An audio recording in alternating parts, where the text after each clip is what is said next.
根据国健署资料显示，不孕症在台湾大约占比15%左右，平均是每6对就1对。真侪不孕的翁仔某会选择接受人工生殖方式，希望会当成功有囡仔。了个病院，医师会建立质量卵子以及精子，以提高怀孕率。但是嘛有可能造成多胞胎，让妈妈有危险，也者是造成家庭经济负担。基美医学中心生殖医学科就特别开发出一套 AI 人工生殖植入前怀孕率与双胞胎几率预测系统，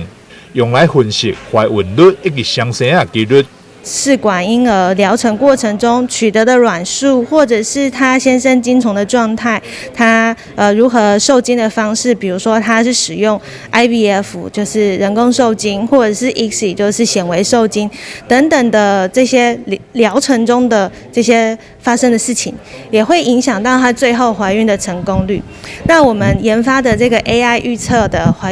预测怀孕率的系统呢，就是能够在我们的胚胎植入之前，帮助我们的患者可以去理解说，那如果我现在挑一颗这样子形态、这样子品质的胚胎来去做植入的时候，它能够获得的怀孕率有多少？那或者是说我应该要挑2颗怎样类型的胚胎再去做植入，是不是可以更进一步提高我们的怀孕几率？我们希望我们植入适当的胚胎数，可以让我们这次植入的怀孕率可以提升。那但是植入的胚胎数又不能太多，不然会提升太多的双胞胎的可能性。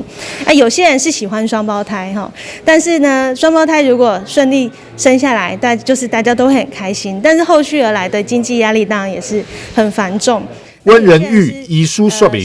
人工生殖治疗流程繁杂，每一个环节拢有可能影响到最后怀孕结果，而且试管婴儿疗程成功几率，每一个人拢无同款，尤其受到年龄、卵巢功能影响上明显，其他因素如精液品质、不孕诊断、生活形态等等，对着试管婴儿疗程成功率有相当程度影响。因此 ，AI 具有学习能力。